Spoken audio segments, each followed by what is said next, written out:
Alors là, à l'heure actuelle, on a 4 imprimantes 3D, 2 Ender 3 Pro et 2 autres un petit peu plus complexes.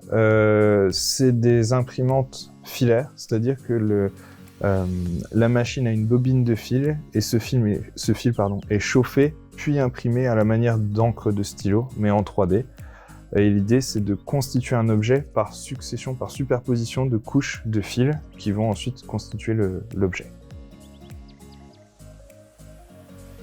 Alors pour le moment, on utilise du fil PLA PTEG. On envisage éventuellement de passer sur d'autres types de fils qui seraient peut-être résistants à l'eau ou plus, plus compacts, ou alors de différentes compositions pour pouvoir faire un mariage de couleurs, par exemple. C'est possible.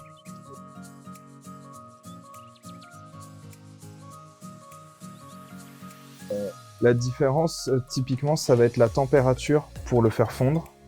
La température aussi pour le faire refroidir, le temps pour le faire refroidir. Sachant que comme c'est du fil qui est chauffé, plus on le fait refroidir vite, plus il va se cristalliser, se figer. Donc on aura une manière de faire des choses qui seront plus précises, très vite. Pareil pour la température de chauffe, c'est-à-dire que forcément plus c'est chaud, plus ça va mettre du temps à refroidir, et inversement. L'idée c'est aussi que le PLA n'est pas résistant à l'eau, mais est très facilement modulable et utilisable. Le PTEG, on a un petit peu moins, mais on en utilise quand même. Lui est davantage résistant à l'eau et ne se désagrège pas avec le temps. Et le coût est différent. Voilà.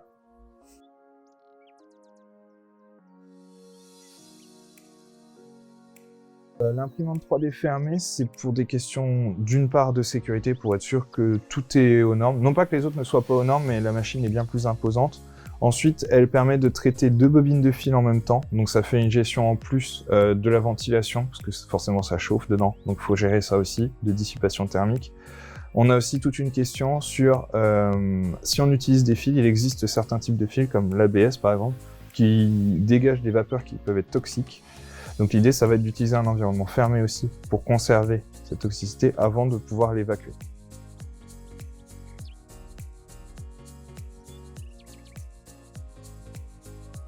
L'idée, bon, déjà, il faut se procurer un logiciel de modélisation 3D.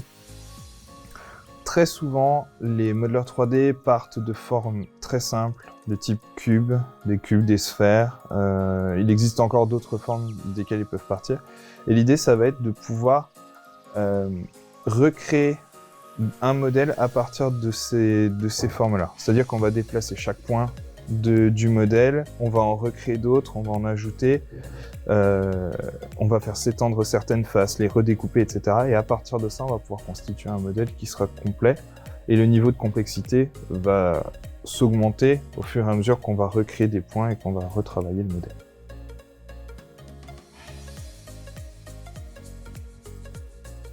Donc une fois qu'on a un modèle qui est terminé, l'idée c'est de l'exporter sur un autre logiciel qui va faire en fait ce qu'on appelle le fait de slicer, c'est-à-dire redécouper le modèle en fines couches pour être prêt à impression en fait.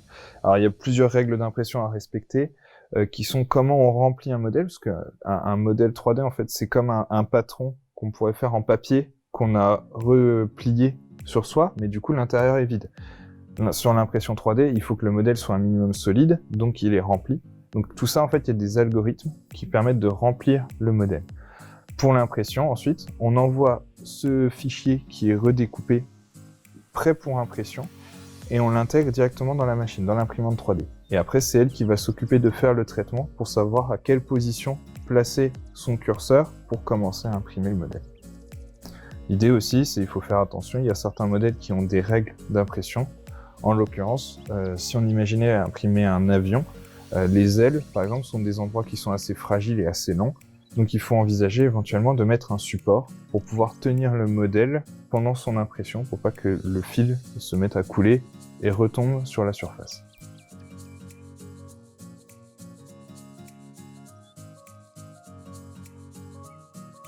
Alors là, en cours, on a des étudiants qui sont en train de travailler sur une main qui sera complètement imprimée en 3D et qui pourrait être pilotée via de la robotique. Donc là, ils ont déjà imprimé en fait l'extrémité des doigts. Ils sont en train de constituer en fait toutes les articulations, et ils ont déjà envisagé comment faire le code pour ensuite pouvoir la piloter. On a un autre projet qui est un AstroPie, c'est-à-dire un boîtier avec un micro-ordinateur qui est déjà actuellement en fait envoyé dans la station de l'ISS. Donc pas ce modèle-là, mais en fait une réplique de ce modèle-là. Et l'idée, ça va être de le reconstituer, enfin ça a déjà été fait, de le reconstituer en 3D, imprimé en 3D avec cet ordinateur-là qui est déjà programmé, prêt à être envoyé. C'est un des exemples qui a été fait.